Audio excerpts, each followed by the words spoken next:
and 5, 4, and 3. You know 2, there's a timer on there. and on. And it's already recording anyway.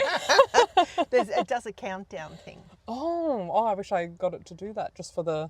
Yeah. Yeah. But I always like a countdown when they've already like started recording the video and then you can see the person in the background going, 3. Hi everyone and welcome to another episode of the Nuanced Naturopaths. How are you going, Julie? Welcome back. Very well, thanks, Karinda. How are you? Now that I've had a sip of my decaf dirty chai with soy milk, I'm feeling a hell... No, I'm not that kind of person. But that was a good sip of... One of your 2 beverages? One of my 2... Yeah, okay, I guess because we are video recording, I guess I gotta... Look, it's healthy, guys. It's purple like berries. That's right. Is it naturally purple? Yeah. I watched the guy make it up himself. Right. Acai, mint, banana, coconut water, Amazing. agave. Oh. Less amazing. You know. Could be worse. It really could be worse. Could have bought a Coke. I could have bought a Coke. Oh my God, the standard naturopaths hold themselves to. But just to reassure you, dear listeners, we constantly think about what we're putting in our bodies. Yep. Because we know too much and we're still human and we want stuff that might be less good. So we're always weighing up, is this a better option than this option? Or, yeah. Now, did I talk about it with you? I was talking about it with my partner because I heard it somewhere else. But where did I hear it? And if I heard it from someone in the community or like someone that I know personally, I'm so sorry that I'm forgetting. But I heard somewhere recently that humans are the only animal that stress about what they eat. Not like whether they'll be able to find food or not, but like whether they're putting the right thing into their body. Yeah. That is such a human problem. Yeah. And it's so much wasted energy, isn't it? Yeah, it really is. I reckon it's a contemporary human problem. Yes, yeah. I don't think that any of our ancestor species... Yeah. No. I have mentioned to you the thing that blew my mind most recently, didn't it? That we are the species that has succeeded of the 7 hominid species that existed in the past, many of them overlapping. So we're not just talking about Denisovans versus Neanderthals. We're talking 7 individual human species in our evolution. And we won. Yeah, we won. We won. Winning. It was all a competition. It was all a competition. But it's kind of wild, yeah. And if you lined up all of those species and looked at their relative attributes and strengths and weaknesses, we would be the least likely to succeed. And it's speculated that the reason that we've succeeded is because of our ability to cooperate and to get along with each other. Wow. How nice is that? So we didn't succeed because we can fight better and kill others and, you know, any of those competitive behaviours. It's our cooperation, our innate niceness and wanting to get along that has got us here. I would not have guessed that. And I think I saw a clip. Was that a lady talking about that on a podcast? She's so cool. Oh, okay. If I can find it, guys, I'll link it in the show notes. Yeah. But and isn't it funny that we still do fight and war and even that's not what got us, and isn't that funny? That's not what got us to succeed, and yet we still do it. Yeah. But it's and it goes further than just cooperating in terms of, not killing each other and cooperating to find food. But in that book that we've both read, Becoming Eve. Yeah, Eve. Or Eve. And by both read, what Julie means is she's finished it, and she probably finished it within a month of buying it. She bought it after I told her that I got it, and I'm still probably 2 chapters in. You're savouring it, aren't you? I'm not. If anyone has tips for like finishing books or like having a consistent reading schedule, I'm Absolutely. I'm open to hearing about that. When you go to bed. No, I'm too tired. Go to bed at 10 o'clock. And read. 10 o'clock? And just read 10 pages. 10 o'clock. 10 o'clock. That's too late. Go to bed at 9 o'clock. Perfect. Whatever No, time you go to bed, go to bed half an hour early and read. Yeah, I guess that's what my mum does. Yeah. And you only have to read 10 pages a day. Yeah, I And guess. it's amazing how fast you can rip. In fact, it's disappointing how fast you can rip through a book, because you get to the end of it and you're like, oh, what am I going to read now? Wow. Because now I can't go to sleep unless I've read some. Oh, interesting. Some Okay, pages. it kind of becomes a pattern. Yeah, with my amber little book light. Nice. And I've got my red little book light, and I gave my amber one to my mum because she's like, I can't see in the red. But she knows But she knows the importance of blue light blocking, so she's like, oh, the amber's good. I can read in the amber. Nice. I also struggle when it's non-fiction. I struggle. You can read whatever you want. I want to read rules. non-fiction. I have no rules about what you read. No further rules. Just read before bed. It's a great winding down activity. Yeah. It's a great way of taking your mind away from whatever happened in the day and whatever's going to happen tomorrow. And for some people who may ruminate about the next day, that's a really good way of taking your mind elsewhere. That's Julie's hot tip Julie's hot tip. for today. Shivers. Yeah. Didn't think we'd be Didn't this think early we'd into go the in. episode and No. get such a hot tip. No. I will try that because I do want to read more, and I've got a lot of books to read. Yeah. Yeah, and I'm Some of them mine. Weren't they? No. The books that I that you've recommended. that I was selling and that I gave away. And, Oh yeah. Oh, and like you've got they that didn't all sell. visual nutrition textbook. Oh, is that still there? Yeah, but I want that. Take it. That's on my shelf. I let those books go. Yeah.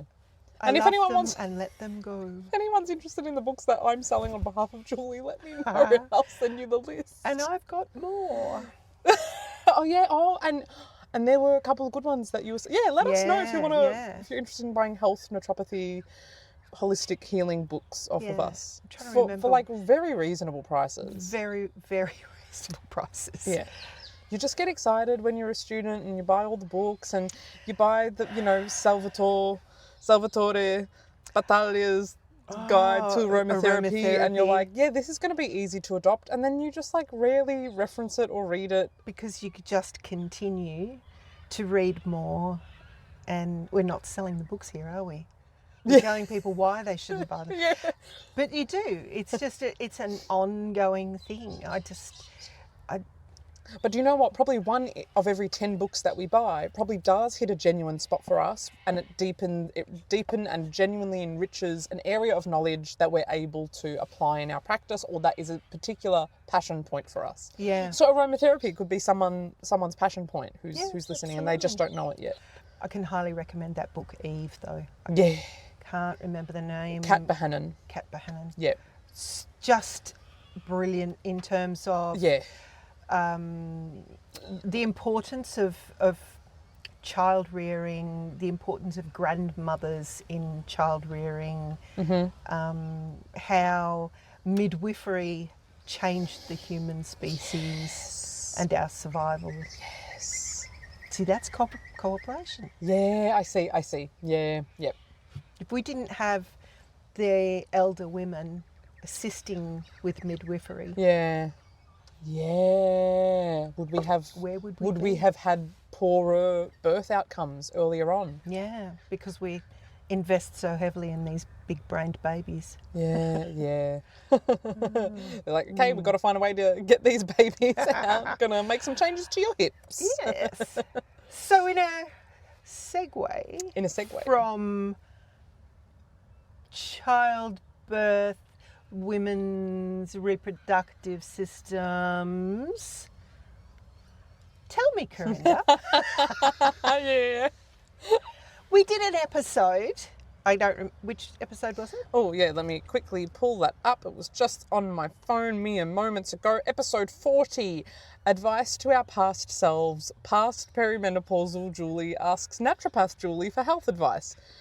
Exploring weight gain and burnout in busy and stressed perimenopausal women. Great episode, in which we delved a little bit into Julie's history, a specific point you're at in your life, and what she would be asking current naturopath Julie and what current naturopath Julie would be telling her to do, advice to our past selves from our much more informed naturopathic positions that we're in now. Yeah.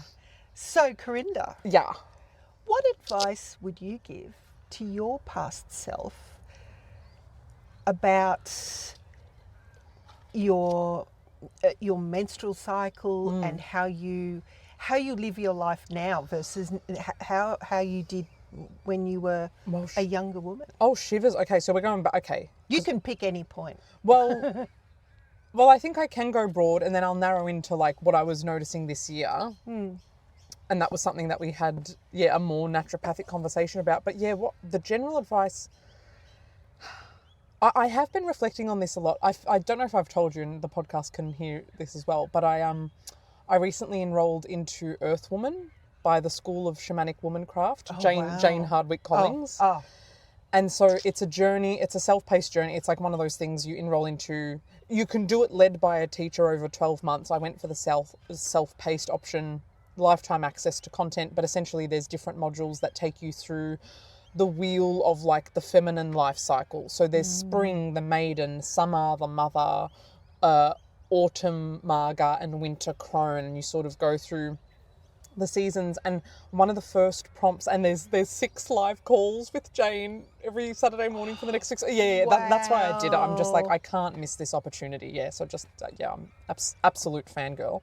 And reflecting on it, she really indirectly, I've never had a conversation with her, but she indirectly initiated me into the spiritual practice of menstruation and menstrual cycles just through her works that she put out for free online. When I was feeling like there had to be more to hormones and cycles and stuff. Can I just ask a question? Yeah, I'm already getting so off track. No. So how do you define a spiritual practice around menstruation? That is a great question, and that's something that people have asked me, and I do find it hard to define, although Jane puts it so succinctly. So let's see what I can pull now. Whether you pay attention to it or not, your cycle is informing your life. Now, obviously, from the physiological perspective, we know there's very, very specific and significant hormonal fluctuations.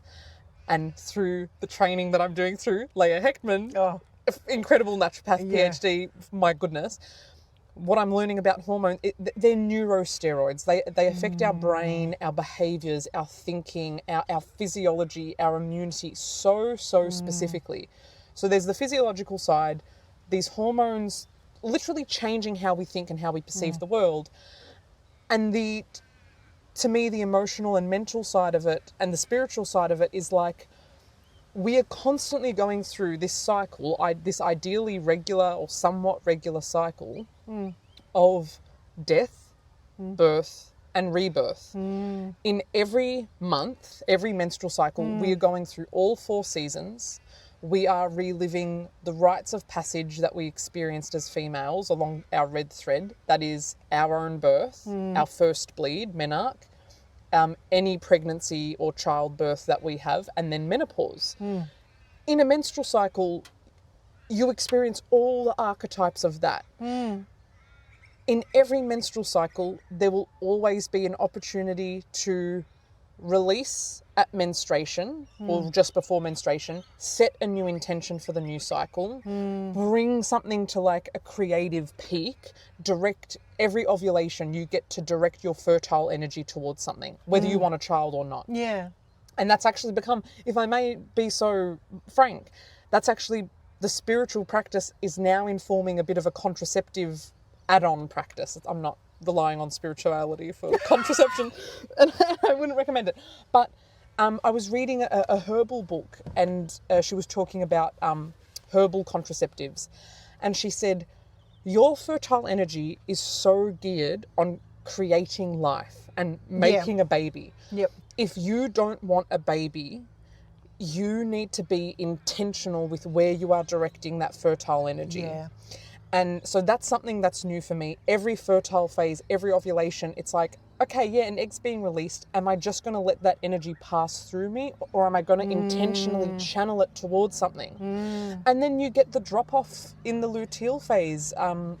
You know, if conception doesn't occur, you get this beautiful inner autumn that where, you know, truths in the form of premenstrual symptoms and irritations and irritability and blah, blah, blah will present themselves and will keep showing themselves to you, asking for your attention or asking for your adjustment or modification. So that I use it, that's the spiritual practice of menstruation to me, and how I use my cycle to inform my life. Every phase of my cycle has a gift or a message to offer me. Each of the 4 phases of the cycle have a unique energy that is inviting me to tap into it, to receive a gift. It's shamanic in and of itself, in terms of all the archetypes and like the baseline level of earth connection that there is in our bleeding bodies. And I do believe, like, how something that Jane Hardwick Collins says is like how you experience, well, she says how you experience menstruation is how you will experience birth.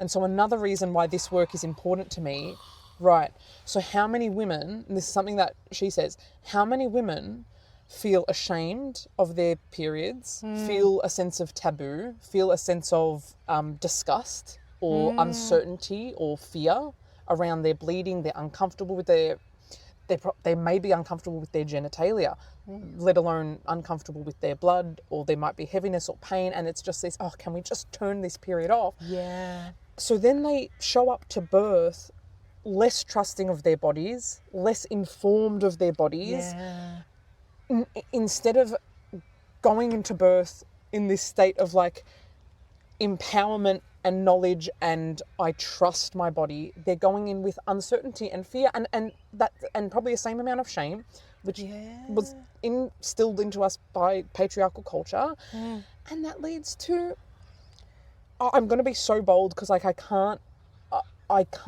stand impartial on this anymore, or like neutral, but it leads to violent births.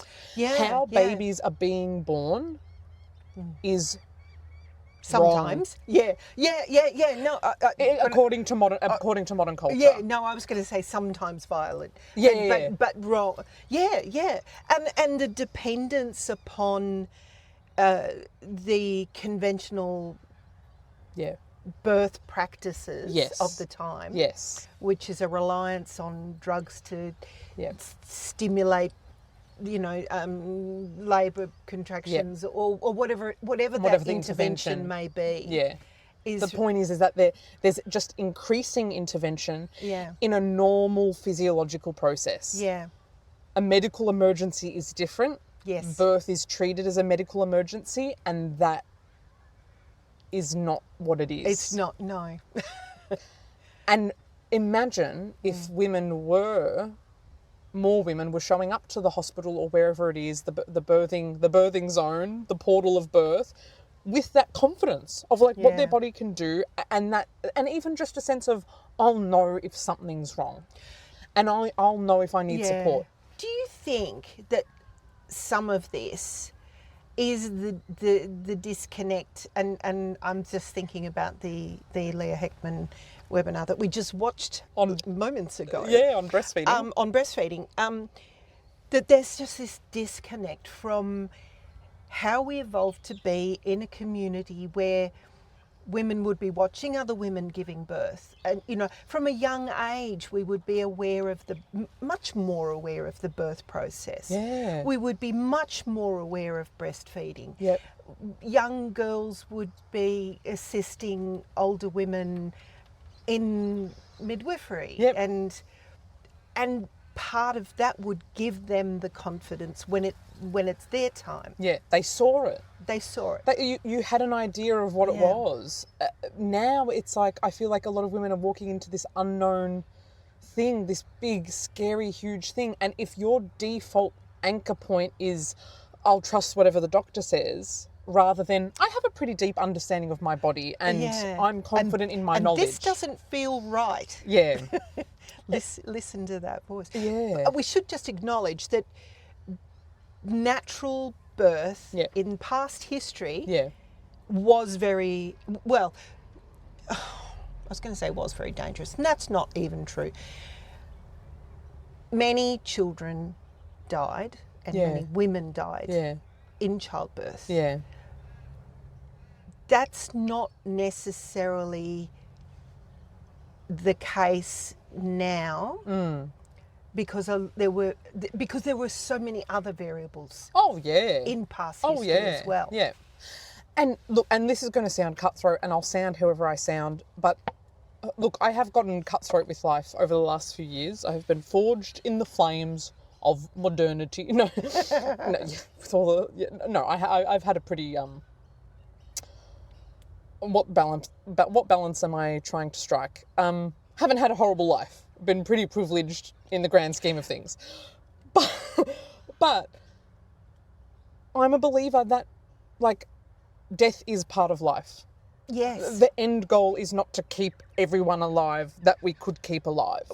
Our planet can't sustain that. It can't sustain the overpopulation that we have now. Right, yeah. And so that with any mammal animal giving birth, there's always a risk that the result is death. And I would argue that even when it's a live birth and mother and baby are well, there is a kind of death anyway. There is a death of an old self. There is a death of the pregnant self. There is a, like, you know, yeah. So I'm,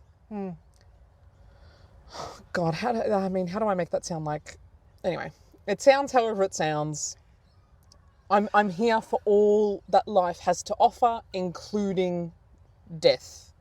Yes. And it's taken me a lot of work to come to a place of acceptance on that. Yeah. Yeah. But blessed are the interventions that are genuinely life-saving when a medical emergency is detectable. Absolutely. And the correct or most appropriate intervention is used, and people go on to live not untraumatized, Yep. who go on to live well lives with as little trauma as possible, or if there was trauma, that they are able to like process that. Yeah. But what we're learning now is that,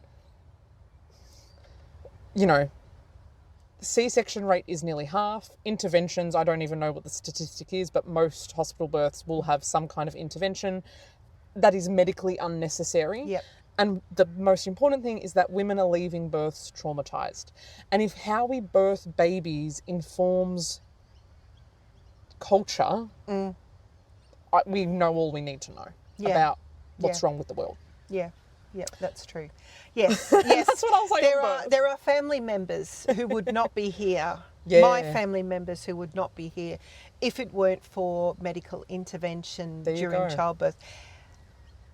But I know that there are also interventions that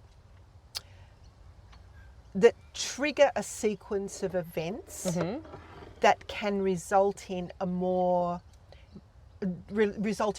and more intervention. Yeah, which can complicate birth. Which can complicate. And you get to the end of that process and you think, okay, so if that decision hadn't been made early on, I think it's likely that we wouldn't have ended up with the more serious intervention at the end. But you don't know. You don't know. Because you don't know what could have happened otherwise, and it could have been tragic. I know. Yep. And so you can only we can only speculate. Yeah, exactly. And so if the outcome was net positive with life, you can only be grateful for that and be like, But more informed women and birthing practitioners and birthing partners and more education wouldn't go astray in this realm. More autonomy, I think. Trusting the woman, I think. Yeah. And supporting them in trusting themselves. Yeah. But like you say, if a woman goes into childbirth with this innate sense of shame or dirtiness or whatever it is about their own bodies and their bodily processes. Yeah. That's not a healthy starting place. Absolutely not. Yeah, that's not a great foundation. You will, when the intervention is offered, when you are told, oh, we just need to do this because this, or I'm just going to do this because this, you will say, oh, yeah, okay, do whatever you need, instead of... Yeah. And so, I don't actually feel comfortable about that. Can we wait for 5 minutes before we make that decision? Yeah. And it feels like an uphill battle to advocate for yourself. And you're in a transcendental portal of altered consciousness when you're in the process of labour and birthing.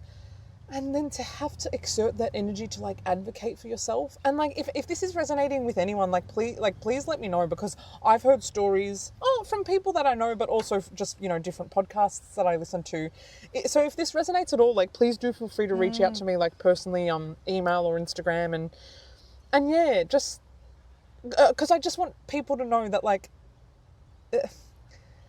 it's not a system where you're encouraged to advocate for yourself. Oh, you are taxing. Actively discouraged. Yeah. I watched it recently with a family member. Yeah. And she's a woman who is strong and knows what she wants and has no trouble advocating for herself, but she feels very anxious in hospitals. Yeah. And I just watched her being dismissed at times. But it was a good hospital and they did, And this is where it comes down to the system. Hospitals can be good, nurses can be good, obstetricians can be good, midwives can be good. When they're still operating within a system that a lot of times is based on fear, and sometimes doctors, professionals making rash decisions because of their own fear. And fear of litigation. Yes. And I get it, it's complicated territory, and that's why I fully intend to just not give birth anywhere near us. And I know you can make all the plans you want. You can actually have a birth at home. Mm-hmm. You pay midwives. Yeah. Professional midwives, and they come to your house, and you can have a doula as well. Yep. And you can have people guide you through the birth. Those people that you trust and you feel comfortable with, you can inform them about what your, where your boundaries are, how you feel about different things. Yep. They can make informed decisions on your behalf with their knowledge and the knowledge of what you want before you go in there. And I just think that sounds like a brilliant system. I wish I'd done that. Yeah. And look, anything that's private does become more expensive. I know there's subsidised home birth programs, but you have to be within a certain radius of a hospital. It wasn't expensive. Oh, apparently it's $5,000 for 2 midwives. For 2 midwives? I know the price varies. Yeah. I mean, I don't think that's a lot of... I mean... I don't have that kind of money, but that doesn't sound like a lot of money in the scheme of things over an entire pregnancy. It's not like, I mean, and you pay that money, and that's for the consultations and it covers everything. Medicines are probably extra if they need to bring anything with them, but I think it's pretty reasonable. Options. Considering if you had to pay to have a baby in hospital, it's priced at between $16,000 and $20,000. If you had to have a baby in hospital, without coverage. Without coverage, yeah. But Medicare pays that, so thanks Medicare. Thanks Medicare. So back to Karinda. Karinda talking to past Karinda. Yeah. How much of that spiritual practice do you think would have resonated with you as a young woman? Do you think you would have had the capacity to take it on then, or is it just that you've matured now and so now it resonates with you?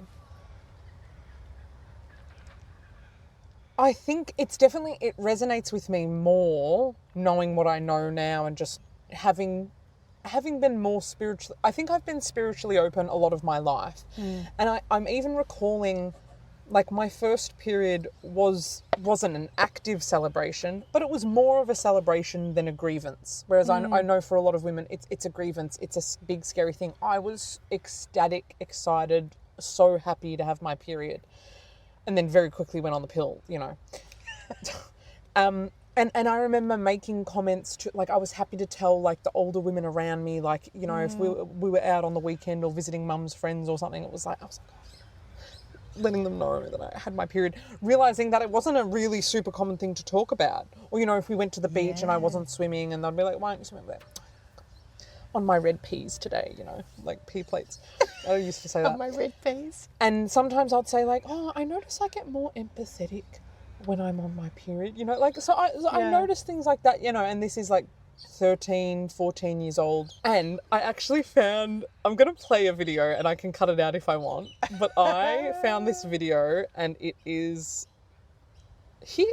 hilarious. This is me when I'm 17. So I was crying 15 minutes ago, and then I just watched like a bunch of entries from, remember that time I was having a breakdown in the car, like when Mum made me drive to Northlands? I just watched that and I'm just like, I'm fucking hilarious, even when I'm, no, you know what, not even when, especially when I'm in the midst of a breakdown. And you know what would be interesting to know, if I was due for my period then as well. I'm going to find it out. So I was, little baby Karinda. I was kind of onto it. Yeah. I was already asking, wow, I had a breakdown. I wonder if I was due for my period then as well. Like, you know, I was noticing. Yeah. So there was a part of me that was open to that, the emotional experience of it. Yeah. Would that have gone, and I was into yoga and meditation at that point. I was into Buddhist principles at that point. So I could have been, if I had an entry point to like shamanism and like working the body as a spiritual practice, like, can you see the magic and the spirituality in your biological physiology, you know? Yeah. I think I would have been open to that. But needless to say, I'm grateful for where I am now, and I'm grateful for where I landed. I mean, I certainly would have explained everything I know about the pill now to past Karinda. Yeah. What would I have told her? What would you have told her? I would have, Given you've explained to me your enthusiasm for being on the pill at a very young age. Yeah.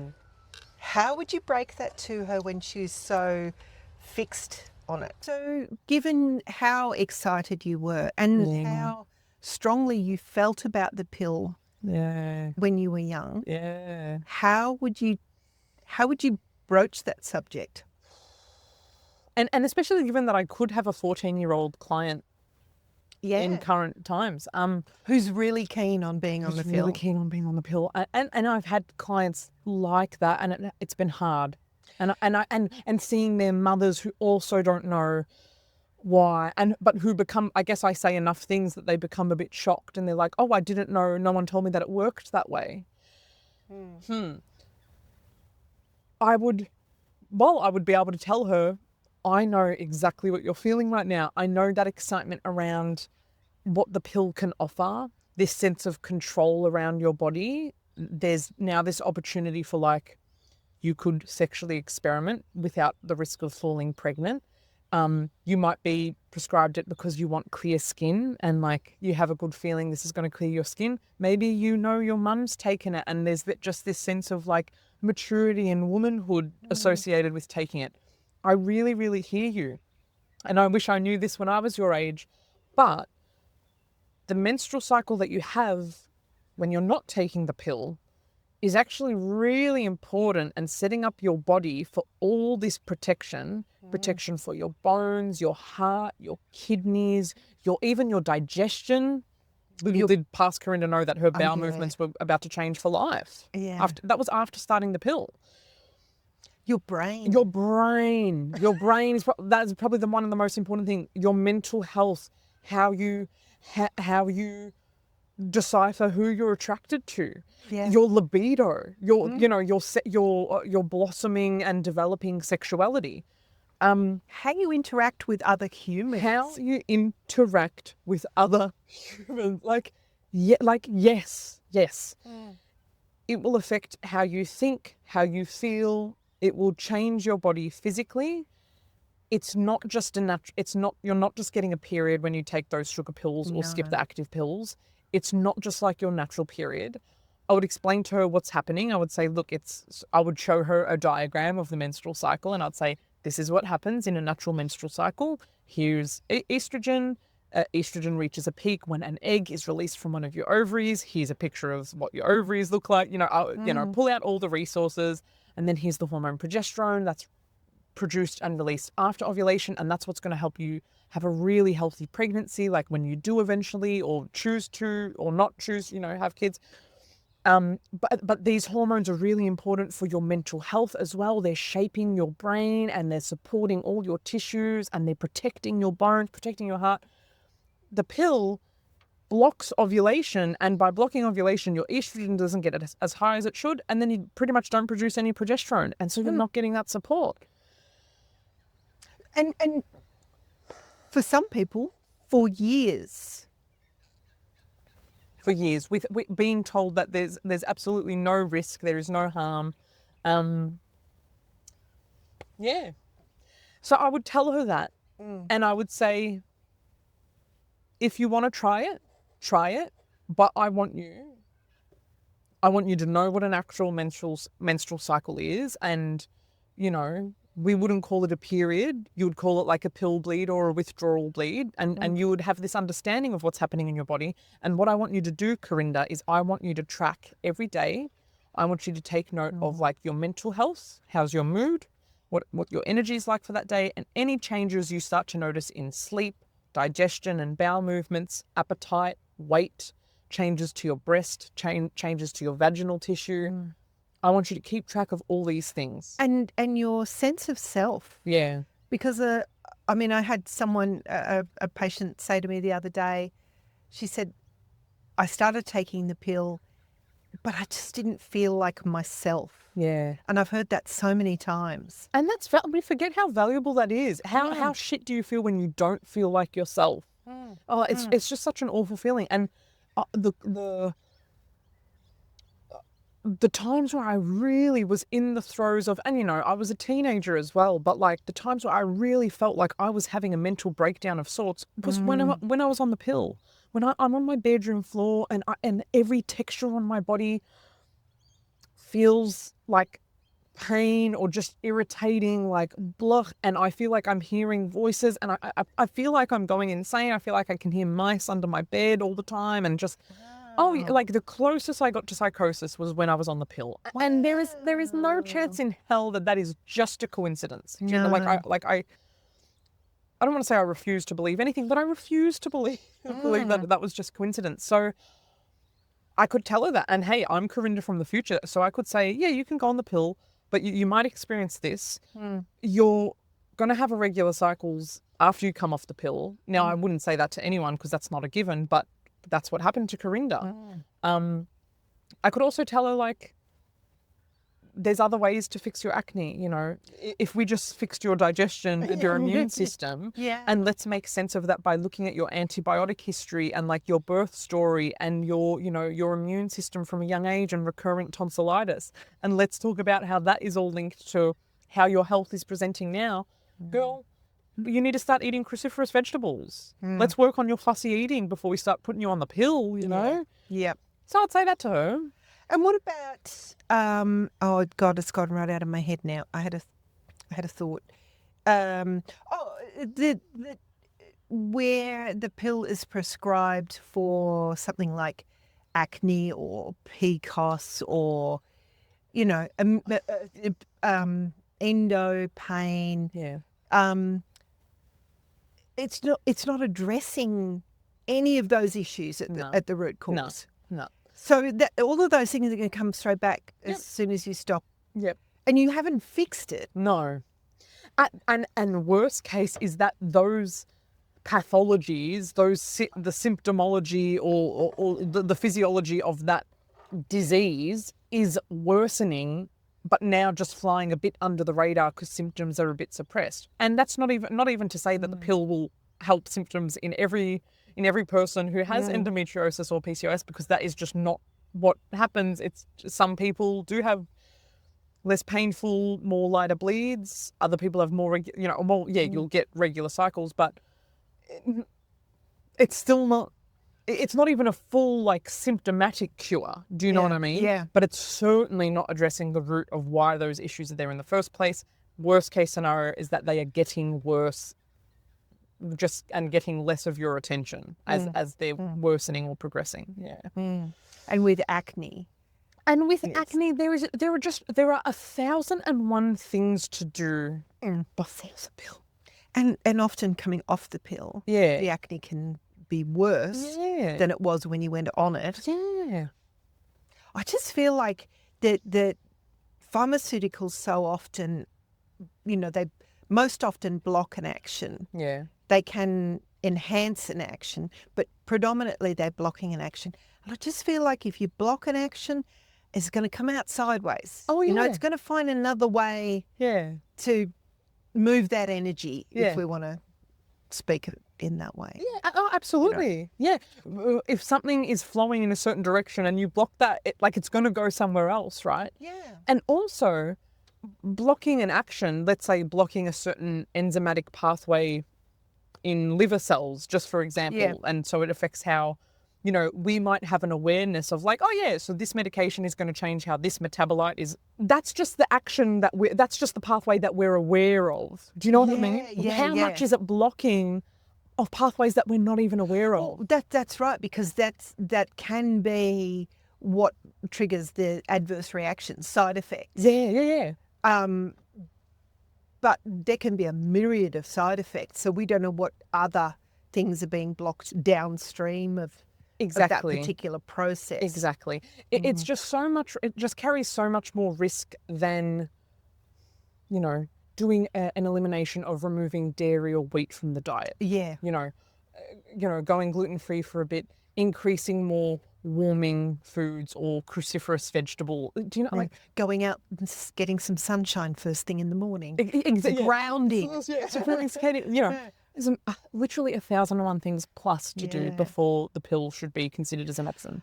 And we should just say that those actions, particularly things like circadian signalling, are fundamental, and they and diet and exercise, more movement. Yeah. They should be the layer that goes down first. Yeah, absolutely. Now, if we want to quickly bring it to kind of present-ish, Karinda, and the original conversation we had probably a couple months ago now, where I was like, hey, I realised that my cycles have actually been super irregular. Yeah. And because I looked at the stats on the app I use, Read Your Body, and I was looking at my last cycle lengths, for the year. So it was 30. So starting from January this year, 30, 23, 35, 32, 31, 38, 29, 27, 34. And I was just like, that's not regular. They're not regular cycles. No. There's some variance there. And it made me reflect on what's going on and what would naturopath Karinda advise to kind of current Karinda. And the big thing that I realized in talking to you was realizing that I was probably throwing my circadian rhythm off a bit too much with going... Party. I was going to say sex, drugs and rock and roll, but it really wasn't. That was more partying in the bush, wasn't it? It was more... No, I would say... No. I would say... No, partying at clubs, late night gigs and stuff like that. Yeah, driving home at 3 a.m, 4 a.m. Because partying in the bush was actually more aligned, wasn't it? Yes, yeah. Although, dancing till all hours of the night. Still not fully aligned. Maybe less so. At least there's some nature connection, and you usually do see the sunrise. So that you get the UVA rights. But I realised, because I was going to gigs on day 2 of my period, and thinking I think maybe that trap that some people get into of like, just because I know the thing, therefore the consequences of not doing that thing can't hurt me because I know the right thing to do. Yeah, And is that, even though I'm not doing the right thing. Yeah. I have the knowledge and that should be protecting me. It's enough. Yeah. No, it wasn't enough. Yeah. Dancing till 2 a.m., 10% left. Dancing till 2 a.m. and then driving home or even just having like an energy drink late at night or using caffeine to like Yeah. keep me awake. Or sending me a voice message and going, I actually don't think I've got the spoons for this, but I'm going to go anyway. Yeah. Yeah, just honestly just not taking my own advice. And so I actually, last cycle I did a trial with topical bioidentical progesterone, and maybe we can save that for another episode. And I did have part two. And I have last cycle and so far this cycle, based on when I ovulated and my temperatures, super regular. Well done. Well, That's great. yeah. But we can explore, and we've done episodes on progesterone anyway. Life is about learning, isn't it? Yes, life is about learning. And let me tell you, you don't stop. You know, you get to 62 and you think you should know some stuff. And life's like, nah, Still learning. have a sprinkle of this knowledge. No. Remember this lesson? Yeah. No, you forgot this lesson. Here you go. Yeah. You needed a reminder. Yeah. Wow, that was it. I wasn't expecting cans of worms opened, I think. Yeah. But good worms. Good worms. Good cans. Yeah. BPA-free cans. Of course. Oh, yes. Get all your hair in Julie's van. Excellent.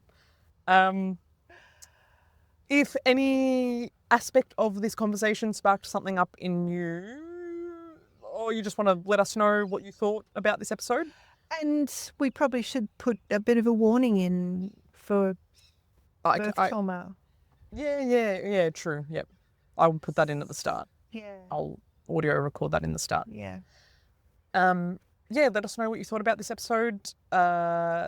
Links to contact us in the description wherever you're listening to or watching this. And as always, if you're listening and you're watching and you like what you hear, give us a follow, please. Send us a message. So yeah, send us a message, send us a comment. Like, it's so, the amount of times we hear from people that are like, oh, you know, I've listened to this episode. Like, I know that people are listening, but then, when you tell us that you're listening, Well, I forget. yeah, I also, forget. In my daily life, and I'm seeing patients and they say, oh yeah, I saw your podcast on that. I'm like, oh yeah, that's right. I do a podcast. So yeah, do keep letting us know not only how you feel about what we're saying, but also things you'd like to hear us Yeah. talk about and explore further. Yeah. Cool. Thanks for tuning in. See you next time. Dun, dun, dun, dun, dun, dun, dun, dun. Thank you for listening to another episode of the Nuanced Naturopaths. Be sure to ask us any questions you have below, engage with the polls, and we'll catch you in the next one.